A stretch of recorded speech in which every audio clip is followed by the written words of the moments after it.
Hey friends, it is about 9:30 in the morning. I slept in and then I did some yoga and I feel ready to start a really nice relaxing weekend, which I have not had in months.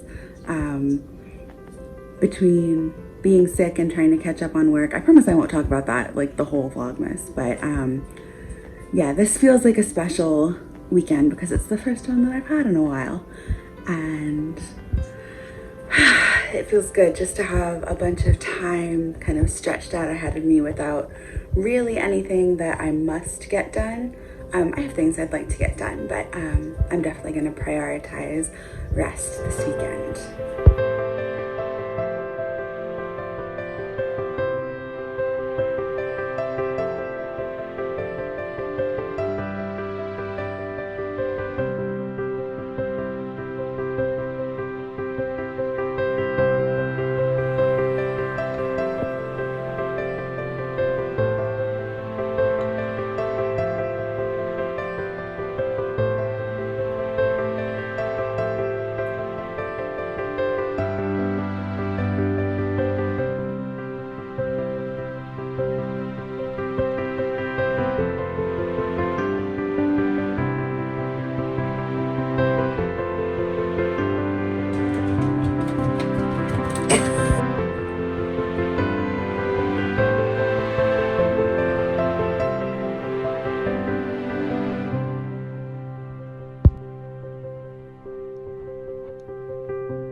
Day 2 of the Sweet Sparrow Yarns Advent Calendar is called Nightstand.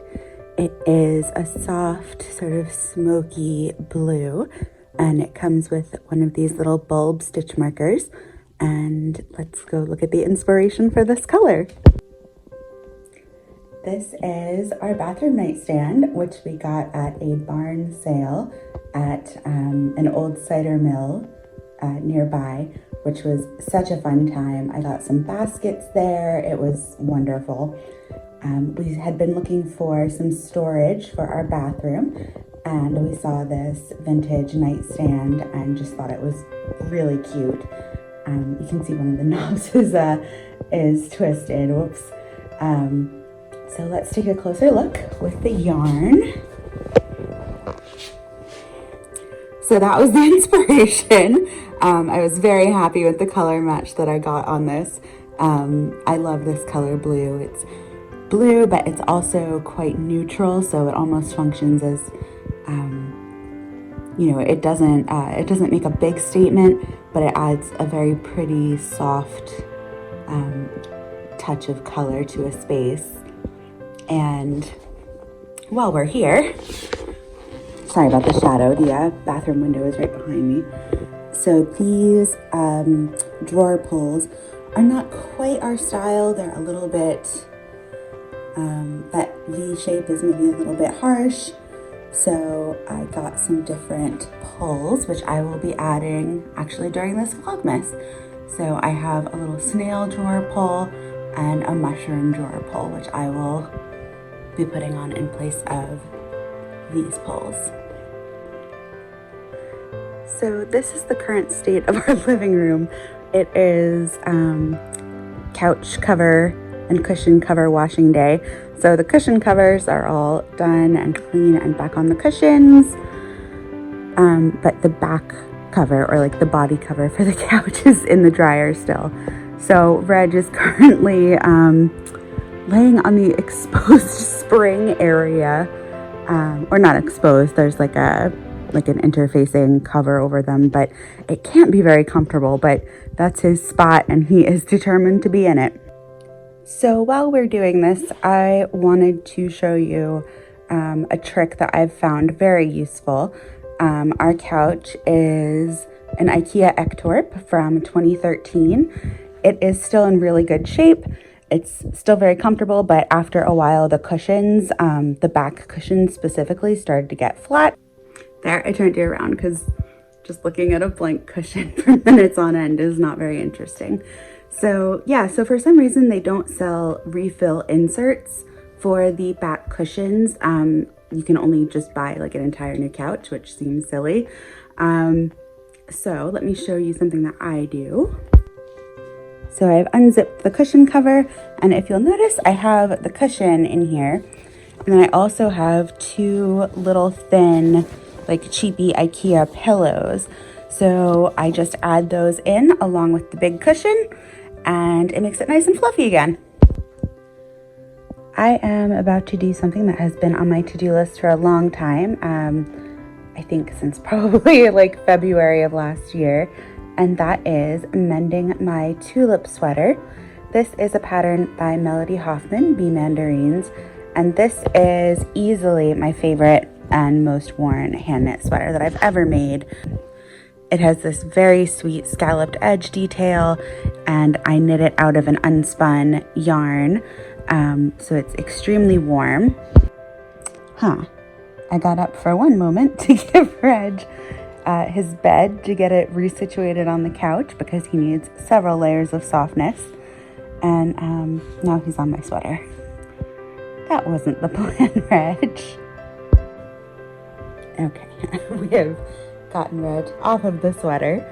So you can see here in the underarm there is some wear and the yarn has really thinned out. It's not so bad on that side, but the other side, you can see areas here that are really literally hanging on by a thread. I don't know how they've managed not to completely fall apart. I think it's just the grippiness of the yarn. So I need to do some fixing on this sweater. And the fact that it has developed some holes or, thinned so drastically, I don't think that's any reflection on the yarn. I think it's just, I'm a very active person, and particularly I wore this sweater a lot in my studio in our old house, which was an unheated outbuilding. So I think that, I wore it almost every day when I read. It's so warm that well, that wasn't really what I had in mind for this segment. Anyway, he's very cute, this boy. So I wore this sweater all the time because it's so warm. So it has gone through a lot. So I am going to take some time this evening to get it fixed up and back into wearable condition, if I can get it back from Reggie. So here is what I will be using to fix this sweater. This is my Katrinkles darning loom, which I really love. I use it all the time for socks, and I recently got the extension or expansion pack, which gives you, sorry about the shadow from my hand, which gives you the larger gauge heddles as well. I had considered just doing a duplicate stitch mend on this, but first of all, there's just not really enough left in some of the stitches for me to feel it would be secure. And also, I don't want the same thing to just happen again. So I think by darning it, I can get a nice, kind of a more stable and dense mend on it, which should last for a long time. For the warp on this darned section, I am going to use this Rauma Phenol. It's not an exact color match to the rest of the sweater. I'll be doing the weft of the darning with the actual yarn that I used to knit the sweater, but this is close enough, and I want the warp to be really strong, so I will be holding this doubled. It is a very sturdy yarn, and I feel confident that it will hold up well as a warp. Okay, I have warped my mend here. I think I'm actually going to do the whole mend in this Rauma. It's kind of low lighting in here right now, so I don't think you'd be able to tell the color difference anyway, but the color is really very close to the sweater, and this portion of the sweater is the underarm, so it's not like anybody's going to be, getting an up close and personal look. And I think the durability of the Rauma is just going to be something that makes a little bit more sense for this mend, in that it will hold up better to being pulled through the warp layers back and forth. So I think that is what I'm going to do, and that also makes me feel good about the longevity of the mend as well. So I will show you how I'm doing with that in a few minutes. I have finished my little mend.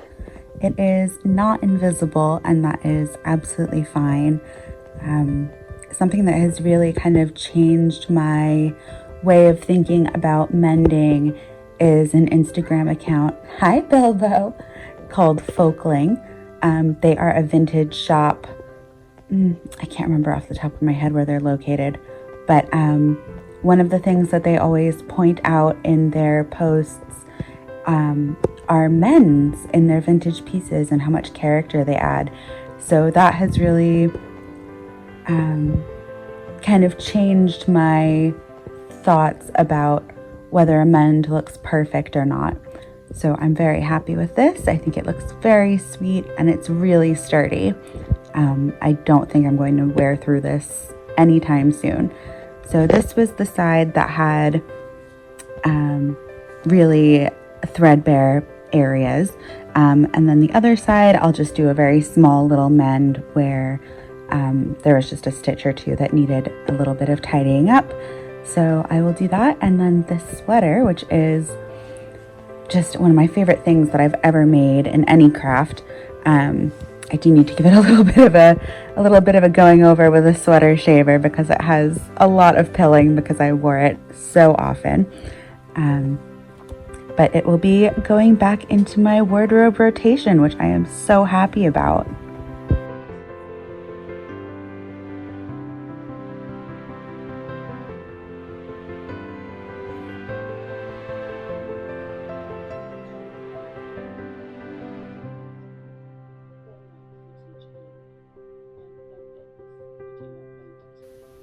Hey pals, I am about to make some dinner. I finished my mending and I am so happy with how it turned out. It looks so cute. Yeah, so I'm going to do a really simple dinner tonight because I'm tired. It was kind of more difficult than I thought to go from a super busy schedule to a much less busy schedule between getting Advents out and then getting a bunch of work done for my other job. Yeah, I kind of didn't know what to do with myself today.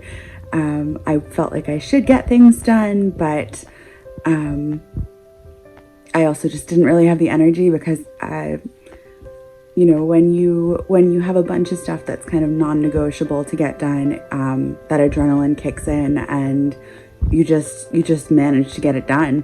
I'm disappearing into my shawl here. Yeah, but then when things slow down, it suddenly hits you how tired you are, and that's kind of what happened today. So I have been just chilling out, doing a little knitting, watching some vlogmas videos. I was just enjoying Gaina from Tales from Cuckoo Land. Her vlogmas and all of her videos are some of my absolute favorites. And I am just making pasta for dinner with my homemade tomato sauce from my garden tomatoes and some mozzarella from one of our local dairy farms, which we are so lucky to live in a place that has multiple really wonderful dairies that make delicious cheeses. So it's going to be a very simple meal, but it will still be delicious.